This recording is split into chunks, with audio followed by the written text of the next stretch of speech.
व्यक्ति का लक्ष्य होता है, डॉक्टर बनना है, इंजीनियर बनना है, वकील बनना है, जज बनना है, मिनिस्टर बनना है, प्राइम मिनिस्टर बनना है। तो हम पढ़ाई करते हैं, दुनिया में पढ़ाई करने से ही हमारा लक्ष्य बन जाता है कि हमें लाइफ में ऐसा बनना है और ये करना है। तो संसार की पढ़ाई करने से हम इंजीनियर बन सकते हैं, डॉक्टर बन सकते हैं, वकील बन सकते हैं, जज बन सकते हैं, मिनिस्टर बन सकते हैं, प्राइम मिनिस्टर बन सकते हैं, लेकिन क्या नहीं बन सकते? ऐसे लक्ष्मी और नारायण जैसे नहीं बन सकते, नहीं बन सकते। लक्ष्मी नारायण जैसे हम देवी देवता नहीं बन सकते। तो परमपिता परमात्मा शिव हमको मनुष्य जीवन का लक्ष्य देते हैं कि नर ऐसी करनी करे श्री नारायण बने और नारी ऐसी करनी करे श्री लक्ष्मी बने, मानव देवतुल्य बने। तो परमात्मा शिव बाबा हमें देवतुल्य बनने की पढ़ाई पढ़ा रहे। बाबा ने हमको समझाया, कहा कि बच्चे मैंने जब तुम्हें संसार में भेजा था तो ये संसार स्वर्ग था और मानव देव कहलाता। जब संसार स्वर्ग था तो मानव क्या था? देव तुल्य था।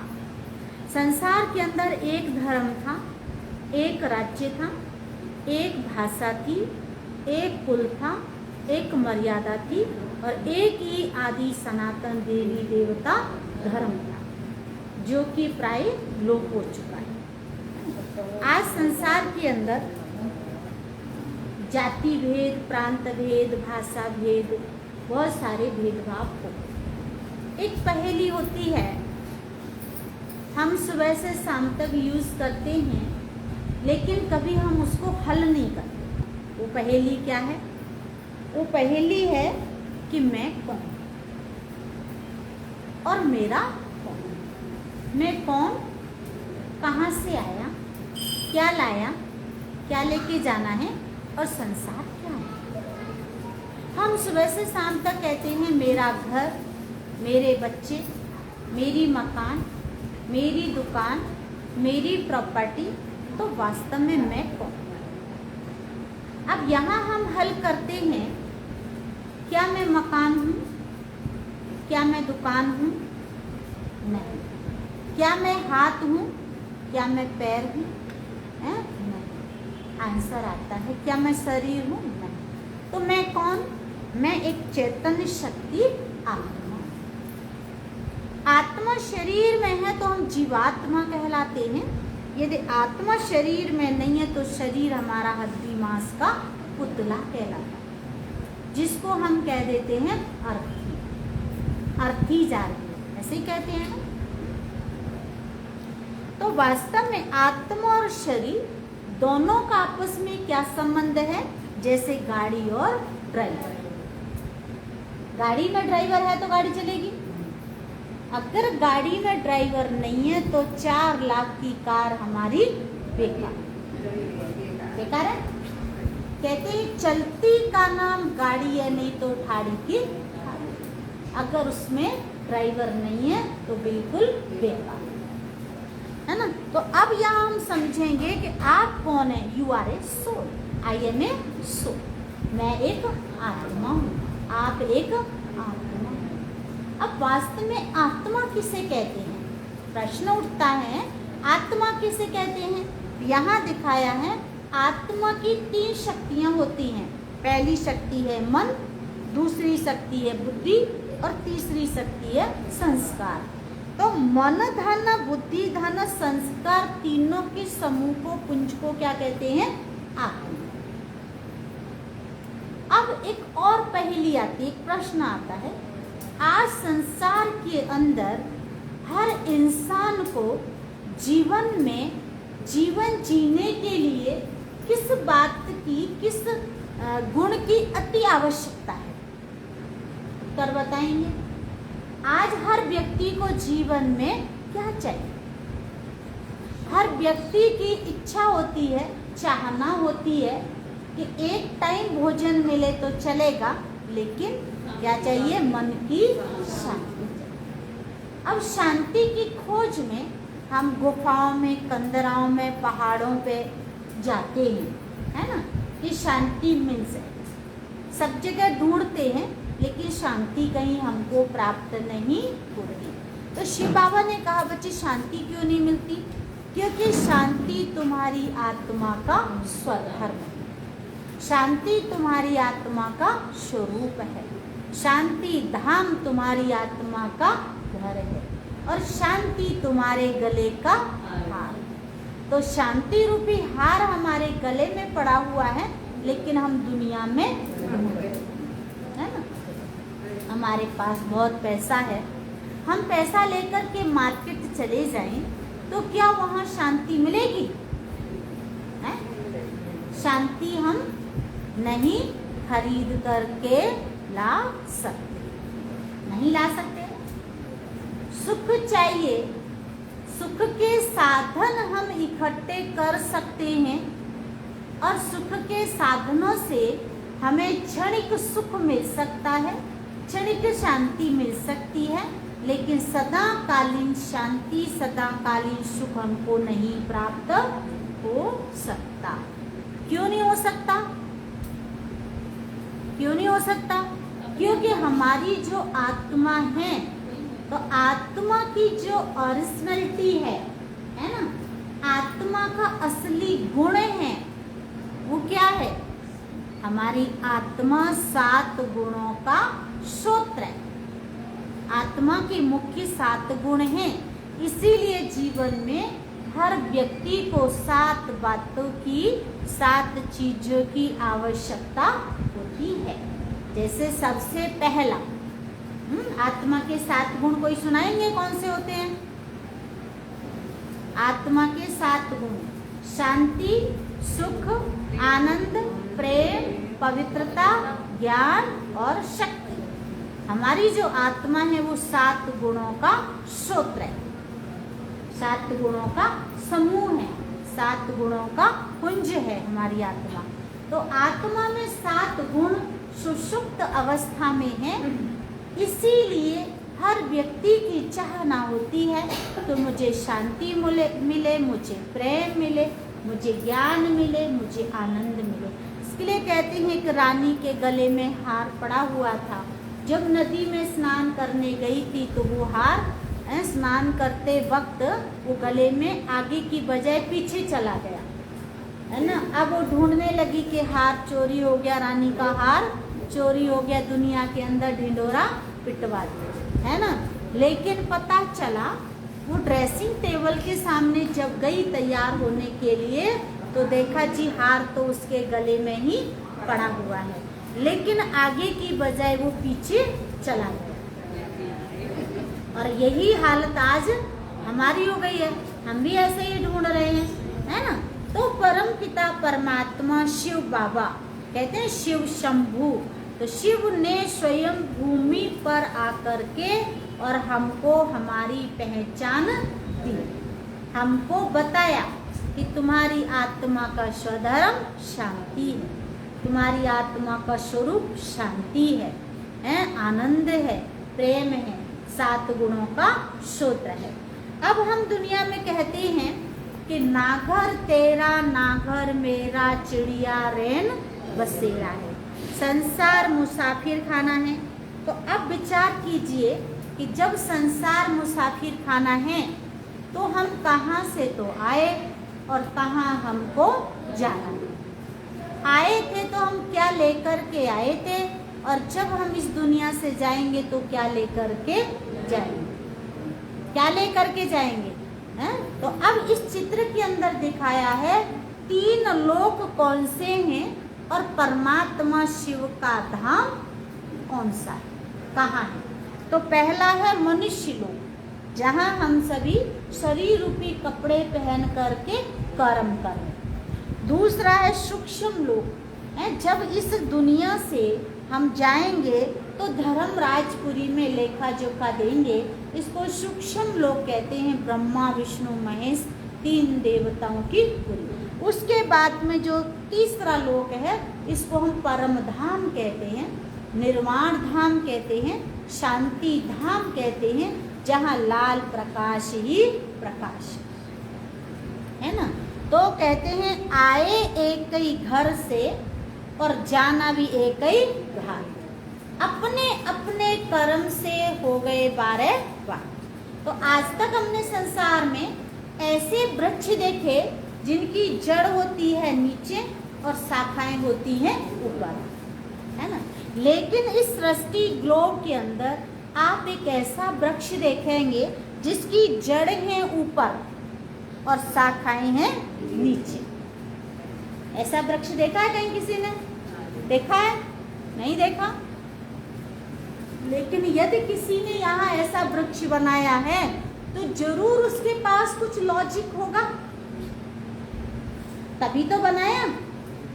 अगर नहीं होता तो कैसे बनाता? कोई आर्टिस्ट ने बनाया। तो अब यहाँ दिखाया है जो उल्टा। तो संसार क्या है? एक उल्टा वृक्ष है और संसार रूपी वृक्ष का बीज रूप है वो एक परम पिता परमात्मा है। और परमात्मा कहाँ रहता है? परम धाम में। हम सब आत्माओं का घर भी कहाँ है? परम धाम है।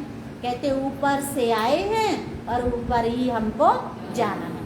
कहते नीली छतरी वाला देख रहा है, ऐसे कहते हैं कि नहीं कहते? ऊपर वाला हमको देख रहा है, छिप नहीं सकते पाप तुम्हारे ओ भोले नादान, सब कुछ देख रहा भगवान। ऐसे ही कहते हैं कि सब कुछ देख रहा है, तो ऊपर वाला देख रहा है। तो आज हम आपको बता रहे हैं स्वयं की पहचान। हमारी श्रीमद् भगवत गीता के अंदर पहला अध्याय है। तो भगवान श्री कृष्ण ने जब युद्ध के मैदान में गीता का उपदेश दिया तो पहला पाठ पढ़ाया, हे अर्जुन तुम देह नहीं एक आत्मा। आत्मा का पाठ पढ़ा करके उसको वैराग्य वृत्ति की ओर लेकर के गए और कहा कि गांधी वो उठाओ और युद्ध कर। युद्ध के लिए उसको प्रेरित किया। क्यों प्रेरित किया? क्योंकि अर्जुन का तो बड़ा मोह था, लेकिन ये जो युद्ध था वो धर्म और अधर्म का था, है ना। तो धर्म की विजय होनी थी। तो धर्म की विजय कैसे हो? है जब तक अर्जुन के अंदर वैराग्य की भावना उत्पन्न ना हो। तो श्रीमद् भगवत गीता के अंदर पहला अध्याय सुनाया सेल्फ रियलाइजेशन। अपने आप को रियलाइज करो, मैं कौन, मैं कहाँ से आया, मैं क्या लेकर के आया और मुझे क्या लेकर के जाना है। तो उससे कहा है अर्जुन, ये इन आँखों से जो दिखाई दे रहे हैं, मामे काके चाचे सगे संबंधी, सोचो सब मरे पड़े हैं। न जाने कितनी बार तुम इनके मामे काके चाचे बने और न जाने कितनी बार ये तुम्हारे बने। ये देह और देह के धर्मों को, रिश्तों को भूल जा और धनुष से उठा और युद्ध कर। तो जब वो संतुष्ट नहीं हुआ तब भगवान श्री कृष्ण ने उसको विराट स्वरूप का साक्षात्कार कराया। विराट स्वरूप से भी राजी नहीं हुआ तो उसको अखंड ज्योति स्वरूप दिखाया जो हजारों सूर्यों से भी तेजोमय स्वरूप था। और अर्जुन दोनों हाथ जोड़ के कहने लगा कि प्रभु बस करो, बस करो, ये तेज मैं सहन नहीं कर सकता। तो आखिर वो ऐसा क्या तेज था जो अर्जुन ने कहा कि मैं सहन नहीं कर सकता? तो वो हम आपको कल बताएंगे परम सत्य की पहचान, कि परमात्मा कौन है, वो कहाँ रहता है, कब आता है, क्या आकर के करता है, कैसे हम उसको पहचानें। आज तो पहले पाठ में, पहले अध्याय में हम अपने आप को पहचाने और अंदर की गुफा में बैठे। कहते अंतर्मुखता की गुफा में बैठना ही सच्ची तपस्या करना है। संसार एक भूल भुलैया है ना। गृहस्थी को हम कहते हैं एक जाल है मकड़ी का, है, और वो जाल बनाती और फंस जाती है, जब तक मरेगी नहीं, निकलेगी नहीं। इसके लिए कहते हैं, अकबर बीरबल की एक कहानी सुनाते हैं। दोनों जंगल में शिकार करने गए, एक बच्चा था वो गुम हो गया साथ में। अब वो वापस आ गए। वापस आने के बाद बच्चा तो मिला ही नहीं था। बहुत समय के बाद फिर एक मंत्री गया शिकार करने के लिए। उसने देखा कि एक भेड़ियों का झुंड घूम रहा है और झुंड के पीछे पीछे एक बच्चा चल रहा है। तो जब बच्चा देखा तो उन्होंने शिकार करते वक्त उस बच्चे को बचा लिया और बच्चे को लेकर के वो राजमहल में आए। तो उन्होंने आकर के उसको नहलाया धुलाया तो देखा कि बच्चे के गले में एक लॉकेट पड़ा था और लॉकेट पर अकबर बीरबल का नाम लिख रहा था। तो उन्होंने कहा कि अरे ये तो राजा का बच्चा राजकुमार है। और उस बच्चे को राजमहल में अकबर के पास लेके गए, बताया कि ऐसे से ये बच्चा हमको मिला। तो उसने स्वीकार किया कि हाँ बच्चा तो हमारा गुम हो गया था, चलो आ गया, ठीक है, अच्छी बात है राजमहल में। लेकिन वो बच्चा राजमहल में जब रहता तो भेड़िए की तरह चलता था, भेड़िए की तरह खाता था, भेड़िए की तरह सोता था। उसकी जो भी एक्टिविटी थी वो भेड़िए जैसी हो गई थी, है। तो राजा ने कहा अब क्या करना चाहिए। तो राजा को एक विकल्प आया कि आज दुनिया के अंदर पशु पंछी सब पढ़ जाते हैं, तो इस बच्चे को पढ़ाने के लिए क्यों ना एक टीचर रखा जाए। तो उन्होंने एक टीचर रखा और उसको कहा कि इसको केवल एक ही चीज़ पढ़ानी है कि तुम भेड़िए नहीं हो, तुम राजा के बच्चे राजकुमार हो। तुम भेड़िए नहीं हो, तुम राजा के बच्चे राजकुमार हो। जब उसको ये पढ़ाया गया तो उसकी जो भेड़िए वाली मेमोरी थी वो तो मर्ज हो गई और राजकुमार वाली मेमोरी थी वो मर्ज हो गई। तो इसी प्रकार से शिव बाबा ने कहा कि बच्चे मैंने जब तुम्हें इस धरती पे भेजा था तो धरती पे स्वर्ग था। गीत गाते हैं जहाँ डाल डाल पर सोने की चिड़िया करती थी बसेरा, वो भारत देश है मेरा। तो कहते भारत सोने की चिड़िया था, जहाँ इंसान तो क्या जानवरों में भी इतना प्रेम था कि शेर और गाय दोनों एक घाट पे पानी पिया करते थे, घी दूध की नदियाँ बहती थी। लेकिन हम कैसे है ना परमात्मा से दूर हुए, है ना, और संसार में मोह जाल में फंस गए, तेरे मेरे में हम किस तरह से फंस गए, भूल भुलैया में फंस गए। और मुझे एक बार याद आती है एक बात कि 3 दोस्त थे, 3 दोस्तों की आपस में बहुत गहरी दोस्ती थी। तो 2 दोस्तों की तो ऐसी दोस्ती थी कि वो 1 मिनट भी एक दूसरे से अलग नहीं रह सकते थे, एक साथ ही रहते थे, जैसे जुड़वा बच्चे रहते हैं, एक साथ रहते थे, अलग नहीं रहते थे। तो एक बार क्या हुआ, अचानक जो 2 एक साथ रहते थे उनके ऊपर और एक के ऊपर वारंट आ गया।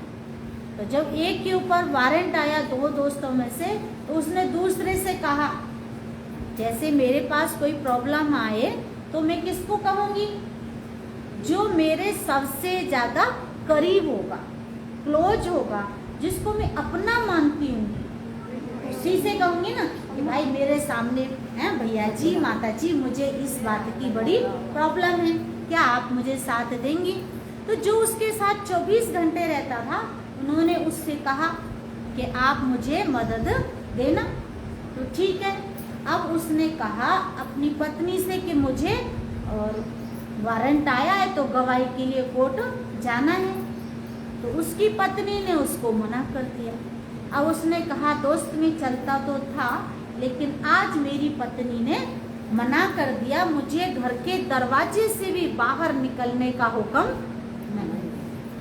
उसने कहा अरे बताओ ऐसे दोस्त का क्या मतलब है, जिसको हम अपना मानते थे, 24 घंटे देते थे, इसने तो हमें ठीक टाइम पे धोखा दे दिया है। कोई दुनिया में अपना नहीं है, सब मतलब का स्वार्थ का है संसार है, सब दुनिया ऐसी ही है, ऐसे ऐसे करके वो बोलने लगा। चलो ठीक है, फिर अब शांत हो गया। शांत होने के बाद उसको याद आया कि उसका एक और दोस्त था है, जो उसको कभी कभार मिलता था, उसके पास गया कि दोस्त क्या आप मुझे मदद करोगे, थोड़ा गवाही के लिए कोर्ट जाना है। उसने कहा मैं दोस्त चलूँगा तो सही, पर मैं केवल कोर्ट के गेट तक ही जा सकता हूँ, उससे अंदर आगे नहीं जा सकता।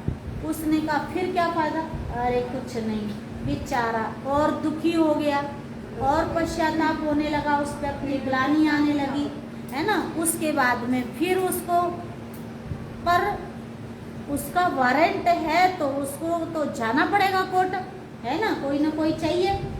तो हारा मारा बेचारा दुखी हुआ, हताश हुआ। फिर वो एक दोस्त उसको और याद आया जिसको वो कभी पास से नहीं मिला था, केवल दूर से ही हेलो बाय किया करता था। तो बस उसके पास गया, उससे कहा दोस्त क्या आप मुझे मदद करोगे, हैं मुझे थोड़ा कोर्ट में गवाही चाहिए। उसने कहा हाँ क्यों नहीं, मैं चलूँगा आपके साथ। माना जिसको कभी पास से नहीं मिला था, तो केवल दूर से ही हेलो बाय किया करता था, उसने कहा कि मैं आपके साथ गवाही के लिए चलूँगा।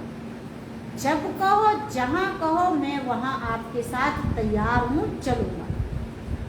इसी प्रकार से परमपिता परमात्मा शिव बाबा कहते हैं कि हे मानव, तुमने कोई ऐसे दोस्त तो नहीं बना रखे जो ठीक समय पे तुम्हें धोखा दे जाए, हैं? जब गवाही देने का समय आए तभी धोखा दे जाए, हैं?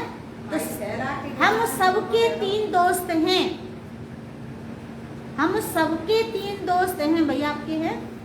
आपके तो ज़्यादा भी होंगे, बहुत ज़्यादा हैं। अच्छा, तो क्या ऐसे दोस्त हैं जो गवाही दे देंगे?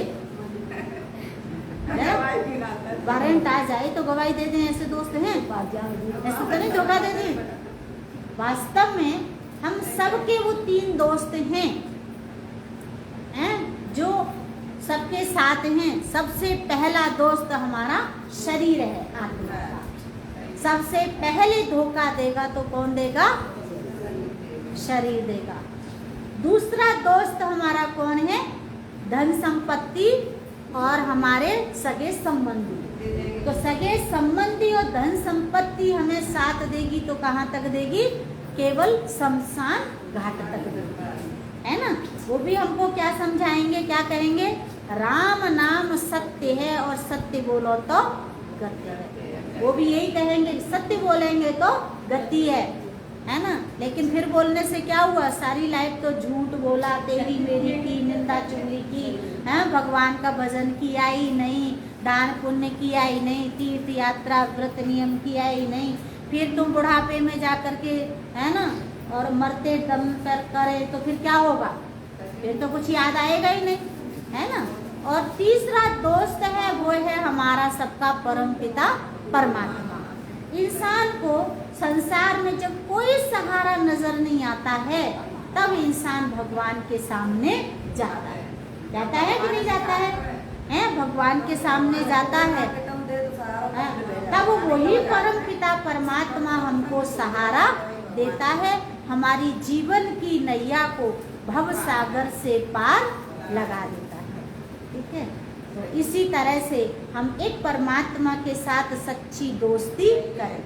उसने कहा, हम भक्ति में भी कहते हैं, तुम मात पिता हम बालक तेरे, तुम्हारी कृपा से सुख घने।